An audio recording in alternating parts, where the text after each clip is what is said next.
Professional பாக்ஸஸை பார்த்துருக்கீங்களா? Opponent தன்னை அடி மேலே அடி அடிக்கும் போதும் எல்லா அடிக்கும் கோவப்பட்டு மேலே ரியாக்ட் பண்ண மாட்டாங்க. ப்ராப்பராக டிஃபெண்ட் பண்ணிக்கிட்டே வருவாங்க. சரியான நேரம் வரும்போது கரெக்டான மூவை பண்ணி அவங்கள நாக் அவுட் பண்ணிடுவாங்க. அதே மாதிரி தான் வாழ்க்கையில் நிறைய பிரச்சனைகள் வரும். நிறைய பேர் உங்களை ட்ரிகர் பண்ணுவாங்க. எல்லாத்துக்கும் நீங்கள் ரியாக்ட் பண்ணிட்டு இருக்கக்கூடாது. எல்லாத்துக்கும் நீங்கள் ரியாக்ட் பண்ணவே கூடாது. உங்களுக்கான ஒரு ஆப்பர்ச்சுனிட்டி வரும், உங்களுக்கான ஒரு டைம் வரும். உங்களுக்கான நேரம் வரும்போது நீங்கள் யாருங்கிறத அவங்களாவே புரிஞ்சுப்பாங்க. நீங்கள் வாழ்க்கையில் நடக்கிற எல்லா விஷயங்களுக்கும் ரியாக்ட் பண்ணிட்டு மட்டும் இருந்தீங்க அப்படின்னா உங்களுக்கு தேவையான விஷயங்களுக்காக உங்களால் ஆக்ட் பண்ண முடியாது. அதுக்கான தேவையான ஆக்ஷன் உங்களால் கொடுக்க முடியாது. நீங்கள் எப்போவுமே அவன் சொன்னதுக்காக ரியாக்ட் பண்ணுவீங்க, இல்லை அவன் வாழ்க்கையில் நடந்ததுக்காக ரியாக்ட் பண்ணுவீங்க. உங்களுக்கு என்ன தேவையோ அதை நோக்கி யார் போவா? நீங்கள் தேவையான விஷயத்தை நோக்கி போகும்போது அந்த தேவையான விஷயம் உங்களுக்கு கிடைக்கும். ஸோ இப்போ யோசிச்சு பாருங்கள், உங்கள் வாழ்க்கையில் 90% ஆஃப் த டைம் நீங்கள் ரியாக்ட் பண்ணுறீங்களா இல்லை ஆக்ட் பண்ணுறீங்களா? காலையில் யாருக்காக எழும்புறீங்க? இந்த கேமை யாருக்காக விளையாடுறீங்க? எதுக்காக இந்த கேம் உங்களுக்கு பிடிச்சிருக்கு? எதுக்காக இந்த மூவி உங்களுக்கு பிடிச்சிருக்கு? இந்த கேமை எதுக்காக பார்க்குறீங்க? யாருக்காக பார்க்குறீங்க? ஏன் இவ்வளோ நேரம் ஸ்பெண்ட் பண்ணுறீங்க? உங்களுக்காக தானா? யோசிச்சு பாருங்க. டீப் இன்சைட் யூ உங்களுக்கு தெரியும். உங்களுக்கு என்ன வேணுங்கிறது உங்களுக்கு தெரியும். உங்களுக்கு எது வேண்டான்னு உங்களுக்கு தெரியும். உங்களுக்கு தேவையான விஷயத்துக்கு நீங்கள் ஆக்ஷன் எடுக்கிறீங்களா இல்லையாங்கிறது உங்களுக்கு நல்லாவே தெரியும். Just you have to analyse your self. அது மட்டும் இல்லை, ஒரு விஷயம் நல்லா புரிஞ்சுக்கோங்க. நீங்கள் ஒரு விஷயத்துக்கு ரியாக்ட் பண்ணுறீங்க அப்படின்னா அதுக்கு 90% ஆஃப் த டைம் காரணம் என்னவாக இருக்கும் அப்படின்னா பயம், பதட்டம், சூழ்நிலை, உங்கள் வாழ்க்கையில் நடந்த கசப்பான நினைவுகள், இதுதான் காரணமாக இருக்கும். நாளைக்கு எக்ஸாம் வரப்போகுது, ஒரு இன்டர்வியூ வரப்போகுது அப்படின்னா அந்த ஹாலுக்குள்ளே போகும்போது காலெல்லாம் நடுங்கும், படித்ததெல்லாம் மறந்து போகும், பதட்டம் அதிகரிக்கும். காரணம் என்ன? பயம், பதட்டம். இதனால வரக்கூடிய கான்சிக்வன்சஸ் தான் அதெல்லாம். ஸோ உங்கள் பாடி உங்களுக்கே தெரியாமல் ரியாக்ட் பண்ணுது. ஆனால் உங்களுக்கு என்ன தேவை? நீங்கள் ப்ராப்பராக ஆன்சர் பண்ணணும். படித்த விஷயங்களை யோசிச்சு பார்க்கணும். இதை இன்னும் எப்படி எழுதலாம் அப்படின்னு ரீகால் பண்ணணும்.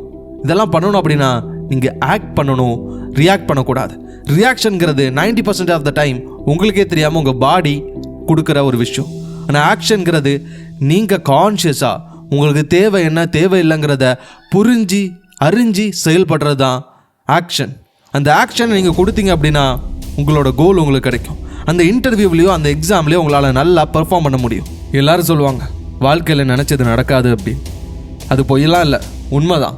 ஏன்னா நினச்சது யாருக்கும் தன்னைத்தானே நடந்துடாது. அதை நடத்தணும் அப்படின்னா நம்ம தான் நடத்தி காட்டணும். அதுக்காக முயற்சியை பண்ணணும், அதுக்காக செயல்படணும். நம்ம முயற்சி பண்ணோம் அப்படின்னா நம்மளால் முடியாத விஷயம் எதுவுமே கிடையாது. முயன்று பாருங்கள். இன்றைக்கி நீங்கள் நிற்கிற இடத்துலேருந்து நீங்கள் எடுக்கிற முடிவு அடுத்த 5 வருஷத்தில் உங்கள் வாழ்க்கையை மாற்றும். இன்றைக்கி நீங்கள் உங்கள் வாழ்க்கை இப்படி இருக்குது, இதுமேல் இது மாறாது அப்படின்னு நீங்கள் நினச்சிங்கன்னா அது தப்பு. ஏன்னா இன்றைக்கி உங்கள் வாழ்க்கை எப்படி இருக்குது காரணம் எதுக்கு 5 வருஷத்துக்கு முன்னாடி, ஏன் நேற்று நீங்கள் செஞ்ச விஷயத்தோட கான்சிக்வன்சஸ் தான் இன்றைக்கி உங்கள் வாழ்க்கை. ஸோ ஒரு சேஞ்ச் வேணும் அப்படின்னா அந்த சேஞ்ச் நீங்கள் எடுக்கிற முடிவில் தான் இருக்குது. அந்த முடிவு நீங்கள் இப்போ எடுக்கிறதா தான் இருக்கணும். இப்போது இந்த மொமெண்ட்டில் அந்த முடிவு எடுங்க. எல்லா விஷயத்தையும் அடையணும் அப்படின்னா அதுக்குன்னு ஒரு ப்ரைஸை நீங்கள் கொடுக்கணும். அந்த ப்ரைஸ் நீங்கள் காலையில் எழுப்பி படிக்கிறதா இருக்கலாம், சில விஷயங்கள் அவாய்ட் பண்ணுறதா இருக்கலாம், ஃப்ரெண்ட்ஸ் கூட வெளியில் போகிறது, மூவிஸ் பார்க்குறது, இப்படின்னு சில விஷயங்கள் அவாய்ட் பண்ணுறது அதுக்கான ப்ரைஸாக இருக்கும். ஸோ இருட்டில் நிற்கிற உங்கள் வாழ்க்கை மாறணும் அப்படின்னா அதுக்கான விலையை கொடுக்கறதுக்கு நீங்கள் ரெடியாக இருக்கிறீங்களா? இன்னும் கொஞ்சம் கஷ்டப்படுறதுக்கும், இன்னும் கொஞ்சம் முயற்சி பண்ணுறதுக்கும், இன்னும் கொஞ்சம் நேரம் இருந்து படிக்கிறதுக்கும், இன்னும் சில விஷயங்களுக்கு நோ சொல்கிறதுக்கும் நீங்கள் தயாராக இருக்கிறீங்களா? உங்களால் முடியும் உங்களுக்கு தோணுதா? உங்களுக்கு தோணிடுச்சு அப்படின்னா உங்களுக்கு தடை யாருமே இல்லை. உங்கள் வாழ்க்கையை நீங்கள் நினச்சா ஈஸியாக மாற்றலாம். நீங்கள் நம்பணும். டீப் இன்சைட் உங்களுக்கு உங்கள் மேலே நம்பிக்கை வைக்கணும். யாரும் உங்கள் கூட நிற்க போகிறதில்ல. நீங்கள் மட்டும்தான் ஸ்ட்ராங்காக ஆணி அரைஞ்சது மாதிரி உங்கள் கோலை நோக்கி தெளிவாக நிற்கணும். தினமும் உங்கள் கோல் அடைகிறதுக்கான விலையை கொடுத்துக்கிட்டே இருக்கணும். ஸோ எல்லாத்துக்கும் ரியாக்ட் பண்ணாதீங்க. தேவையான விஷயத்துக்கு மட்டும் ஆக்ட் பண்ணுங்கள் கான்ஷியஸ்னஸோட. ஸோ முயற்சி பண்ணி போராடுங்க. முடியாத விஷயம் எதுவுமே கிடையாது. வெற்றி உங்களுக்கு தான். உங்கள் வாழ்க்கை எந்த நிமிஷம் வேணாலும் மாறலாம். அந்த நிமிஷம் இந்த நிமிஷம் கூட இருக்கலாம். உங்கள் வெற்றியின் பாதையில் நானும் ரங்கமாக இருக்க மோட்டிவேஷன் தமிழ் சப்ஸ்கிரைப் பண்ணுங்கள். நன்றி, வணக்கம்.